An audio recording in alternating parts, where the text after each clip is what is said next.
j'espère que vous allez bien. Moi, je vais bien, plutôt bien. Je suis contente de revenir par ici et de vous avoir fait le petit épisode un petit peu, on va dire, intermédiaire avec le temps d'absence que j'ai eu pendant tous ces mois. Et puis ma reprise. C'est la vraie reprise. Oui, je sais, on dit toujours ça, puis finalement, ça se termine en... Je suis pas là encore pendant 2-3 mois. On verra. Aujourd'hui, en tout cas, le but, c'est que je reste là pendant un petit moment. Alors, qu'est-ce que ce concept d'équilibre intérieur ? Parce que c'est très dans l'air du temps, on va dire. On l'entend quand même à toutes les sauces. Mais cet état d'équilibre intérieur, c'est quand même un état de base qu'on a tous envie de vivre à un moment donné. C'est-à-dire être aligné entre notre corps, notre esprit, notre cœur et notre mental, en fait. Donc, cette idée d'équilibrer ça, c'est cette notion de se sentir aligné entre tous ces aspects de notre vie, tout en arrivant à prendre de la hauteur et prendre du recul sur justement ce monde dans lequel on vit qui, dans notre quotidien, nous amène à vivre beaucoup de stress, à vivre quand même pas mal de bruit, on va dire, environnant tout le temps, et à la fois de surconsommation, de surexposition à plein de choses qui ne nous font pas forcément du bien, et qui demandent aussi une exigence avec soi. Donc clairement, l'objectif de cet épisode, c'est de pouvoir vous donner, te donner, c'est vrai que j'aime bien tutoyer moi. J'aime bien tutoyer comme ça. Cet épisode, tu vas le sentir rien que pour toi. J'ai toujours fait ça, donc c'est vrai que je ne vais pas commencer à vous voyer. Reprenons les bases. Parce que là, je m'adresse à toi qui me regarde ou qui m'écoute. Alors, comme je disais, l'objectif de cet épisode, ça va être justement de donner des clés pour être concrètement plus dans cette sérénité et cultiver aussi une sorte de résilience en fait pour faire face à tout ce stress environnant. Comment peut se traduire finalement ce déséquilibre intérieur ? Ça va être très souvent avec des symptômes tels que de la fatigue mentale, d'être plutôt à fleur de peau, être très irritable. Ça peut être une sensation de perdre un peu le contrôle de la situation, même si je fais tout de suite une parenthèse là-dessus. Mais je tiens à vous le dire, nous n'avons contrôle sur rien du tout. On y reviendra très certainement parce que ça, c'est un des sujets, peut-être que j'aurais même dû commencer par ça, c'est pas grave, mais c'est un des sujets qui me paraît tellement important. On a après cette sensation de tout maîtriser, de tout contrôler et que tout dépend que de nous, mais en fait, rien du tout. On y reviendra. Et en fait, très souvent, tous ces symptômes qui montrent ce déséquilibre, ils sont liés à des choses extérieures, liées au travail, à la vie de famille, à cette surcharge mentale qu'on se met, ou à du stress chronique lié à certains événements dans notre vie, ou lié à des événements dans le travail aussi. Pour certaines personnes, c'est quand même aussi le fait de ne jamais faire de pause, de ne jamais apprendre à écouter son corps pour savoir à quel moment on est fatigué et on a besoin de repos. On est tout le temps dans cette activité plus et encore plus chaque jour. Et puis, alors très souvent en plus lié à des croyances type si je travaille pas dur, j'y arriverai pas en fait. Ce qui est à la fois vrai, hein, il faut se donner les moyens, mais qu'une santé psychologique, mentale, physique est aussi important que le fait de se donner au max pour un travail. Une cause aussi très souvent de ce déséquilibre aussi intérieur et auquel on est de plus en plus exposé, ce sont les réseaux sociaux. Les réseaux sociaux, ça reste quand même, il faut dire, l'endroit parfait pour passer du temps à regarder la vie des autres, à se comparer aux autres, à les juger, les critiquer, mais aussi les envier et les jalouser. Donc clairement, c'est une énergie folle et une énergie mais incroyable que l'on met là-dedans. quand on ne sait pas s'en servir avec un bon usage justement de ce que peut être les réseaux. Donc vraiment, il y a tout ça qui est important de prendre en compte, que tout ça, ça crée en effet ce déséquilibre intérieur. Et puis évidemment, ce qui va en ressortir de tout ça, généralement, c'est des personnes qui vont faire des burn-out, des dépressions comme j'ai pu vous en parler la fois d'avant dans mon podcast, ou alors des troubles du sommeil, du manque de concentration. Enfin, il y a plein de choses comme ça qui peuvent vous aider à repérer qu'en effet, il y a quelque chose qui n'est pas aligné à l'intérieur de vous. Et évidemment, dans ces moments-là, la première chose que je peux vous conseiller, c'est de vous faire accompagner.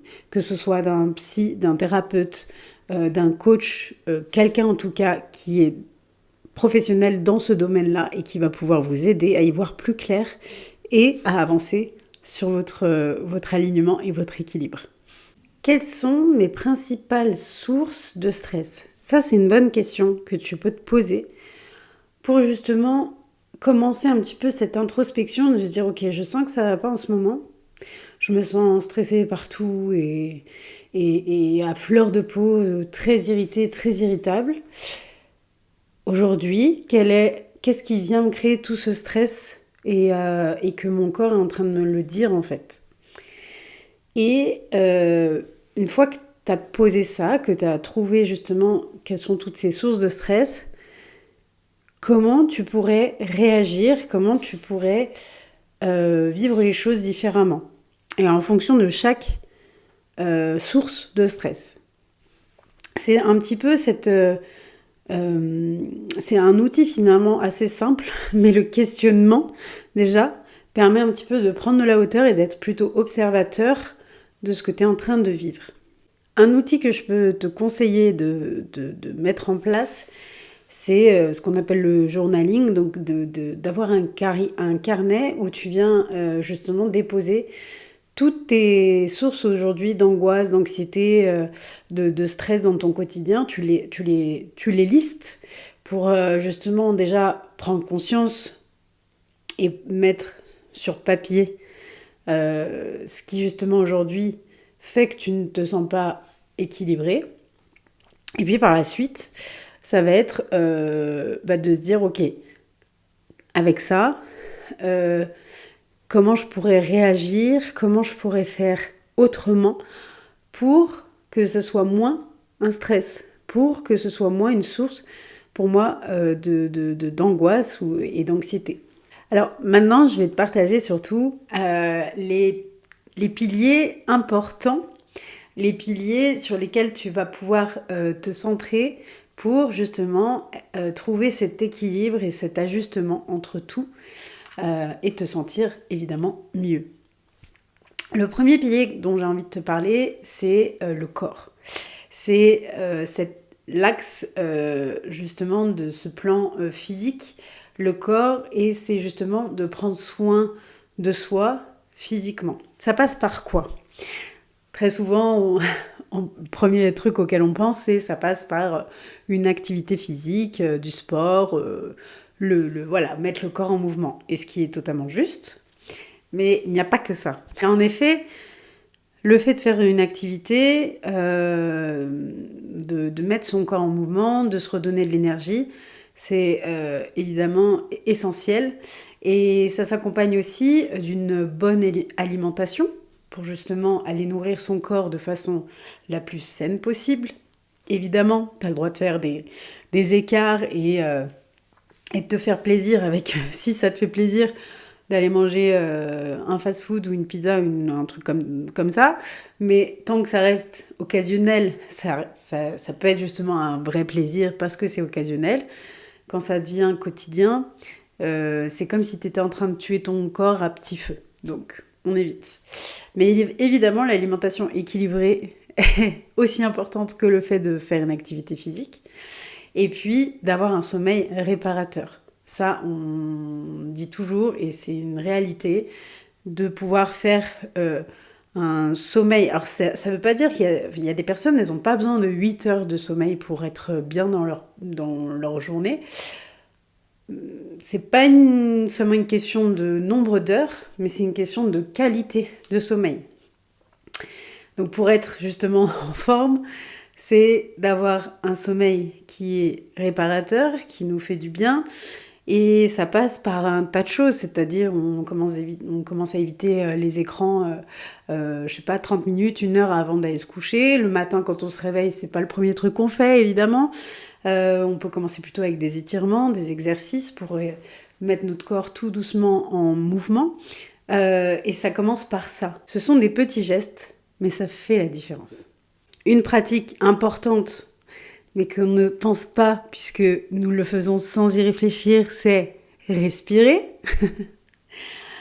Lors des coachings, quand j'ai des accompagnements, justement, quand on est rempli d'émotions, que ce soit de la colère, que ce soit de la tristesse, les larmes qui montent, on en oublie même de respirer. C'est-à-dire que notre corps, hop, se crispe, on est en apnée, et on oublie même de respirer. Le truc, c'est que si on respire pas, c'est compliqué de se donner de l'oxygène et que l'oxygène monte jusqu'au cerveau. Donc, difficile aussi pour que le cerveau, ensuite, arrive à trouver les bonnes informations pour calmer le corps. Donc, la première chose à faire pour prendre soin de soi physiquement, c'est d'apprendre à respirer. Et c'est d'avoir des temps, même dans la journée, de relaxation en respirant. Et ça, je te donnerai quelques exercices dans un petit format de vidéo très prochainement. Deuxième pilier, ça va être l'esprit. Donc cet axe-là aussi a son importance. L'esprit, c'est quoi ? C'est nos pensées, c'est nos réactions, c'est tout ce qui est en lien avec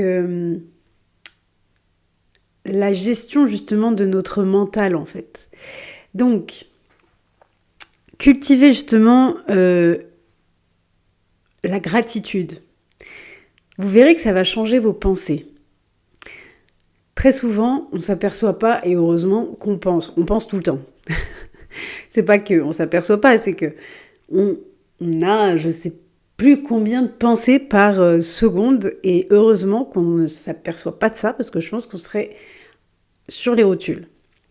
Cependant, il est intéressant de cultiver une certaine gratitude dans notre quotidien pour amener à ce que nos pensées changent et transmutent en plutôt j'observe autour de moi des choses qui me donnent de la joie, qui me donnent cette reconnaissance et cette gratitude qui font que mes pensées vont se modifier et mon état d'esprit va être beaucoup plus dans l'amour et plus ouvert. Quand vous vous levez le matin et que vous vous regardez dans le miroir, rares sont ceux qui se regardent dans un mood de « Hey, salut toi !» Ouh, t'as l'air un peu fatigué, mais bon, allez, ça va aller. On est plutôt du genre à se voir en mode « Oh, c'est quoi cette tête encore ? Oh, cette tête de fatigué. Oh, mais j'en peux plus de ma tête. » Est-ce que vous pensez réellement que dans votre état d'esprit, il est dans la gratitude ? Est-ce que peut-être que se lever le matin déjà, ce ne serait pas un magnifique cadeau de la vie ? Je pense que oui. Surtout quand on se lève, qu'on a tous nos membres, que tout fonctionne, qu'on a un toit sur la tête, et j'en passe. Je ne veux pas rentrer dans tout ça, mais j'en parlerai plus en détail de la gratitude. Mais la gratitude, ça a une vraie action sur notre état d'esprit au quotidien. Troisième pilier, nos relations. Les relations, elles ont une importance dans notre quotidien. S'entourer de bonnes personnes, ça n'est pas donné à tout le monde. Pourquoi ? Parce que déjà, dans le domaine du travail professionnel, on ne choisit pas toujours avec qui on travaille. Et ceux qui peuvent le faire, bravo. Donc, il faut faire parfois avec. Donc apprendre aussi à prendre de la distance, à se détacher de ce que les autres disent ou font ou sont. Mais dans notre quotidien privé, dans notre intimité, notre partenaire, nos amis, on les choisit. Alors, autant s'entourer de personnes qui nous tirent vers le haut, qui nous amènent à grandir, à nous élever, qui nous nourrissent, ou en tout cas avec qui on a de réels liens, de choses en commun. Et ça, c'est un des piliers pour l'équilibre intérieur qui est mais tellement important parce que remarquez que quand vous êtes avec des personnes qui sont malsaines ou qui ne vous font pas du bien ou ne vous apportent pas de bonnes choses, mais vous en êtes forcément impacté. Donc, vos relations en général vous apportent aussi cette élévation et donc cet alignement avec qui vous êtes. Et une chose très importante et très intéressante qui montre que aussi vous êtes de plus en plus aligné, de plus en plus équilibré dans votre vie, c'est au moment où vous commencez à savoir dire non. Le savoir dire non est tellement difficile du fait que on nous apprend depuis tout petit à arrêter de dire non, parce qu'un enfant dit plus facilement non et il nous teste de cette façon-là avant de commencer à accepter et à dire oui. Mais clairement, adulte, très souvent, on ne sait pas dire non. On ne sait pas dire non parce qu'on a peur de blesser les autres. On ne sait pas dire non parce que on se dit que si on dit non, c'est qu'on est égoïste. Ce sont toutes des croyances qui sont totalement erronées. Alors que savoir dire non, c'est juste être intègre et savoir se mettre ses propres limites. L'autre en face peut entendre ça. Et s'il ne peut pas l'entendre ou ne pas le comprendre, ça lui appartient. Savoir dire non, c'est aussi justement être en amour pour soi et les autres, nos relations. Quatrième et dernier pilier pour cet équilibre intérieur, c'est le temps. La gestion du temps, sacré sujet. Le temps, c'est quelque chose qui ne peut pas se retrouver. Le temps, c'est quelque chose aussi que l'humain a mis en place. Donc nous jouons le jeu de cette vie et nous allons construire les choses avec cette notion de temps. Et c'est cet équilibre entre comment je peux avoir du temps moi personnellement, pour moi-même, pour les personnes qui m'entourent et que j'aime, comment je peux avoir du temps aussi pour mon travail, développer mes projets ou voyager. Et comment je peux allier tout ça ? Alors, il y a plein de techniques différentes, évidemment. Mais déjà, d'avoir une bonne organisation, ça s'apprend. Ça, je l'apprends très souvent dans les coachings parce que j'ai très souvent des personnes, justement, qui sont soit entrepreneurs ou qui ont des projets et en fait n'arrivent pas à avancer, mais tout simplement juste parce qu'ils ne sont pas organisés. Tout simplement. Et aussi parce qu'ils ne se connaissent pas dans leur façon de travailler, à quel moment de la journée ils sont le plus efficaces, productifs. Bref, c'est un autre sujet, je continue à m'éparpiller, mais tout ça pour dire que cet équilibre intérieur, il est aussi lié à cette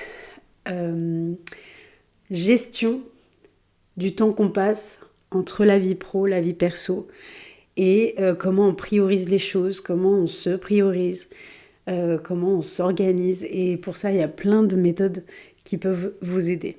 En clair, quelques pratiques qui justement pourront vous aider à être dans cette stabilité et cet alignement avec vous et vous sentir plus serein, plus sereine. Ça va être des pratiques type avoir un rituel le matin, avoir un rituel le soir. Qu'est-ce que c'est qu'un rituel ? C'est comme une routine justement. Pour moi, une routine, c'est le fait d'ancrer des mini-actions qui se suivent et qui permettent déjà au mental de lâcher parce qu'il a pris l'habitude que les choses se font dans cet ordre-là et que ça amène à ensuite soit le matin, ça va être pour ensuite être dans l'action de façon plus fluide, plus serein, ou le soir pour aller justement s'amener à aller se reposer et à s'endormir de façon plus calme et plus sereine. Certainement que je vous partagerai peut-être sous format de petits vlogs, je pense que ça peut être cool, surtout via YouTube, de vous partager ma routine du matin et ma routine du soir. Comme ça, vous pouvez avoir un exemple. Évidemment, tout ne vous parlera pas. Et ça sera aussi l'importance de bien faire des routines qui vous correspondent à vous et pas juste parce que vous les avez vues chez quelqu'un ou lues dans un livre comme genre le Miracle Morning. Où évidemment, ce sont des super routines et des rituels hyper intéressants, mais chacun aura le sien. Tant que le but de tout ça, c'est d'amener à « je me sens bien quand je fais ça ». Et en effet, ça me déstresse, ça me relaxe. Qui permet aussi, comme je vous parlais des réseaux sociaux et du temps qu'on passe sur nos écrans, chose très simple que je fais depuis peut-être 3 semaines maintenant, je mets un temps d'écran sur les principaux réseaux que j'utilise, du style Insta, TikTok, Facebook. Bon, j'y vais pas trop, mais j'y vais de temps en temps quand même, au moins une fois dans la journée, histoire de voir si j'ai des notifications. Et en fait, sur ces principaux réseaux où je pourrais passer énormément de temps, j'ai mis que j'ai le droit à 1 heure par jour sur ces 3-là. Ce qui fait qu'une fois que j'ai passé les 1 heure, mes applications sont grisées. Alors oui, certes, j'ai la possibilité de les rouvrir de par quart d'heure, mais ça m'a limité énormément. Des fois, je le fais, surtout des fois si le week-end je suis un peu posée et tout. Donc je utilise un peu plus et je regarde un peu plus, mais beaucoup moins qu'avant. Et en fait, mon temps d'écran a carrément diminué. YouTube, je le fais pas parce que YouTube, j'utilise YouTube Musique, donc pour la musique, donc comme ça j'écoute dans la journée, je mets sur mon ordi. Et YouTube, je m'en sers principalement quand je suis à la salle de sport et que je suis sur le tapis et que je regarde des vlogs, des vidéos. Et c'est vrai que sinon, je l'utilise pas forcément en dehors de ça. Donc c'est vraiment des temps bien destinés à des moments bien précis. Mais tout ce qui est Insta, TikTok, j'ai encore du mal à moi-même me limiter. Donc, autant se servir des outils qui existent pour le faire. Et en effet, depuis que je fais ça, j'ai surtout remarqué que je suis beaucoup plus efficace chez moi. Je procrastine beaucoup moins. Et puis, j'ai presque, même des fois, pas forcément envie d'ouvrir les réseaux. Donc, c'est plutôt bénéfique. Et je vais pas trop me répéter, et si vous n'avez pas vu l'épisode précédent, vu ou entendu l'épisode où je vous parlais de ma dépression, je vous laisse aller voir. Mais je trouve que cet épisode, justement, est vraiment en lien avec ça, parce que ce qui m'a aidé, certes, à passer d'un état en dépression totale, dans l'enfer le plus profond, et à ce que aujourd'hui je suis, c'est de m'être fait aider. C'est d'avoir aujourd'hui pour le moment un traitement en fond. Mais surtout, pas surtout, mais aussi, c'est d'avoir des temps de pleine conscience. Alors, pour moi, la pleine conscience, c'est vraiment le fait d'être là, ici, maintenant, dans son moment présent. Et avec ces 5 sens un petit peu. C'est-à-dire, là, au moment où je vous parle, j'entends au loin mon frigo qui fait des petits bruits bizarres, parce qu'il est bizarre. En face de moi, j'ai mon spot de lumière et j'ai la caméra. J'ai la fenêtre qui donne sur mon extérieur. Je sens l'odeur de mon thé sous mon nez. Et je peux vous dire que voilà, je sens l'assise sur laquelle je suis. Il y a plein de choses en fait qui me font ramener là où je suis, là tout de suite, là maintenant. La pleine conscience, c'est ça. Ce qui peut être intéressant aussi, c'est d'apporter des temps de méditation dans votre journée. Et méditation, c'est pas obligé que ce soit assis en tailleur, à un endroit droit comme un piquet et à faire 20 minutes de silence. Ça peut être même ne serait-ce que 5 minutes, faire attention à sa respiration, ressentir son corps, est-ce qu'il y a des tensions quelque part, quelles sont les pensées qui passent, des choses comme ça. Ça, c'est de la pleine conscience et c'est un état méditatif qui permet de revenir ici et maintenant. Et pour moi personnellement, pour ceux qui le savent, je suis musulmane et pour moi la prière, il y en a 5 par jour, ce sont réellement des moments certes de connexion avec Dieu et ce rendez-vous avec Dieu, mais en fait ce sont réellement des moments de pause, des moments où on arrête ce qu'on est en train de faire pour aller se recentrer et être dans l'instant de cette connexion avec le divin. Et en fait, ça recharge tout autant. Donc voilà, je le partage parce qu'il y a aussi des personnes qui peuvent être, même pas forcément la prière de l'islam, mais ça peut être, peu importe la forme et la croyance derrière la prière, mais c'est aussi un état qui ramène cet alignement et cette sérénité à l'intérieur de soi. Voilà, en tout cas, j'espère que cet épisode vous aura plu. Je vous donnerai certainement quelques clés via les vidéos Instagram ou TikTok. En tout cas, s'il y a des choses que vous voulez partager ou me faire part, n'hésitez pas. Évidemment, si vous m'écoutez sur les plateformes d'écoute, n'hésitez pas à me mettre quelques étoiles. Et puis sur YouTube, n'hésitez pas non plus à me mettre des commentaires. J'y répondrai avec grand plaisir. À bientôt. Je vous souhaite plein de good vibes.